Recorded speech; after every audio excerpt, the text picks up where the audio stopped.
ಮಾತನಾಡುವ ಗುಹೆ. ಒಂದಾನೊಂದು ಕಾಲದಲ್ಲಿ ಒಂದು ಹಳ್ಳಿಯ ಹತ್ತಿರ ಒಂದು ದಟ್ಟವಾದ ಕಾಡಿತ್ತು. ಆ ಕಾಡಿನಲ್ಲಿ ಒಂದು ವಯಸ್ಸಾದ ಸಿಂಹ ವಾಸವಾಗಿತ್ತು.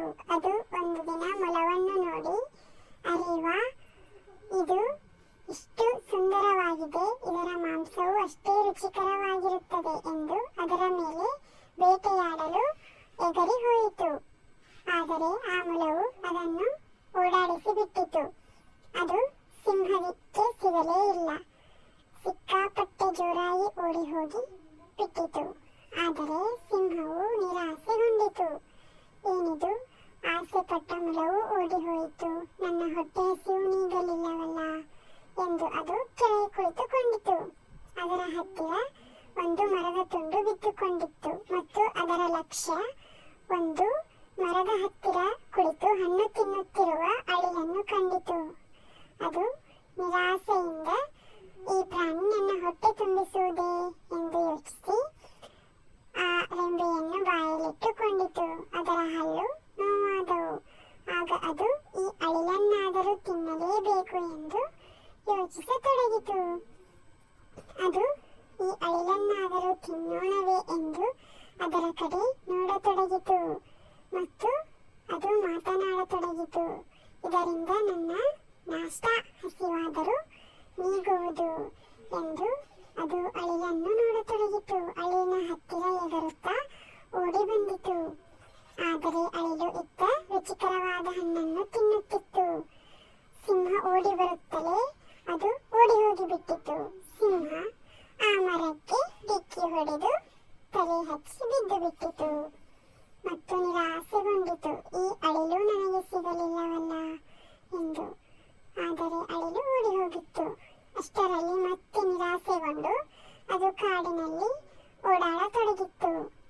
ಆಗ ಅದಕ್ಕೆ ಒಂದು ಗುಹೆ ಕಾಣಿಸಿತು ಮತ್ತು ಅದು ನಿರಾಸೆಯಿಂದ ಇವತ್ತಿಗೆ ನನಗೆ ಆಹಾರವೇ ದೊರೆತಿಲ್ಲ, ನಾನು ಹಸಿವಿನಿಂದ ಸಾಯಬಲ್ಲೆ ಎಂದು ಮಾತನಾಡಿಕೊಂಡು ಓಡಾಡತೊಡಗಿತ್ತು. ಆಗ ಅದಕ್ಕೆ ಒಂದು ದೊಡ್ಡ ಗುಹೆ ಕಾಣಿಸಿತು. ಅದು ಅದರ ಒಳಗೆ ಹೋಗಿ ಇವತ್ತು ಇಲ್ಲಿ ಆಶ್ರಯವನ್ನಾದರೂ ಪಡೆಯೋಣವೆಂದು ಸ್ವಲ್ಪ ಹೊತ್ತು ಮಲಗಿಕೊಳ್ಳಲು ಗುಹೆಯೊಳಗೆ ಹೋಯಿತು ಮತ್ತು ಅಲ್ಲಿ ತುಂಬಾ ಕತ್ತಲೆ ಸುತ್ತಿಕೊಂಡಿತ್ತು.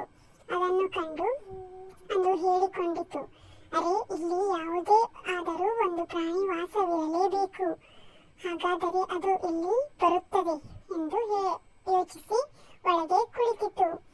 ಗುಹೆಯ ಹತ್ತಿರ ಕರಡಿ ಮತ್ತು ನರಿಯು ಎರಡು ಗೆಳೆಯರು ಬಂದವು. ಆಗ ಅದಕ್ಕೆ ನರಿಯು, ನಾನು ನಿನಗೆ ನಾಳೆ ಸಿಗುವೆ ಗೆಳೆಯ ಎಂದು ಹೊರಟು ಹೋಗತೊಡಗಿತ್ತು.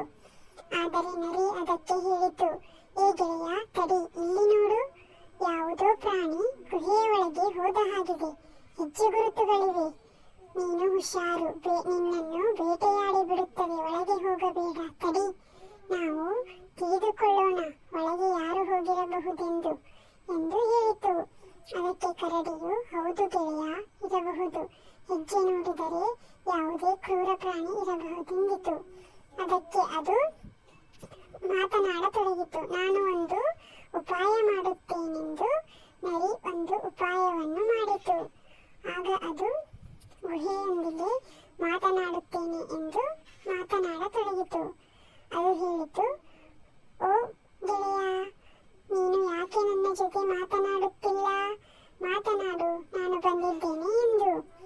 ಆಗ ಸಿಂಹವು ಎಚ್ಚರಗೊಂಡಿತು, ಅರೆ, ಈ ಮೂರ್ಖ ನರಿ ಒಳಗೆ ಬರದೆ ಈ ನಿರ್ಜೀವ ವಸ್ತುವಾದ ಈ ಗುಹೆಯೊಂದಿಗೆ ಯಾಕೆ ಮಾತನಾಡುತ್ತಿದೆ ಎಂದು ಯೋಚಿಸಿತು.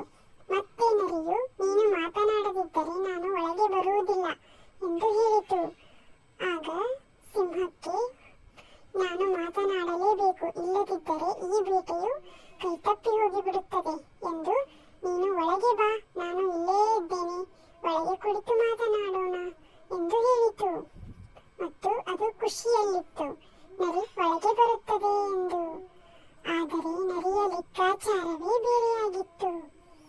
ಆಗ ಅದಕ್ಕೆ ಮನಗಂಡಿತು. ಕರಡಿಗೆ ಹೇಳಿತು, ನೋಡಿದೆಯಾ ಗೆಳೆಯ, ಒಳಗೆ ಸಿಂಹವಿದೆ, ನೀನೇನಾದರೂ ಒಳಗೆ ಹೋಗಿಬಿಟ್ಟಿದ್ದರೆ ಅದು ನಿನ್ನ ನಿನ್ನನ್ನು ತಿಂದು ಬೇಟೆಯಾಡಿ ಬಿಡುತ್ತಿತ್ತು.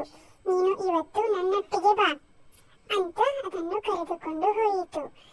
ಸಿಂಹವು ನಿರಾಸೆಯಿಂದ ಮತ್ತೆ ಹೊರಗೆ ಬಂದಿತು. ಅದು ಅತ್ತ ಇತ್ತ ಸುತ್ತ ನೋಡಿತು. ಅದಕ್ಕೆ ಯಾವುದೇ ಒಂದು ಸಣ್ಣ ಜೀವಿಯೂ ಕಾಣಿಸಲಿಲ್ಲ ಮತ್ತು ಅದು ನಿರಾಸೆಯಿಂದ ಕಾಡಿನಲ್ಲಿ ಓಡಾಡತೊಡಗಿತು. ಪಾಪ, ಅದು ಹಸಿವೆಯಿಂದ ಬಳಲಿ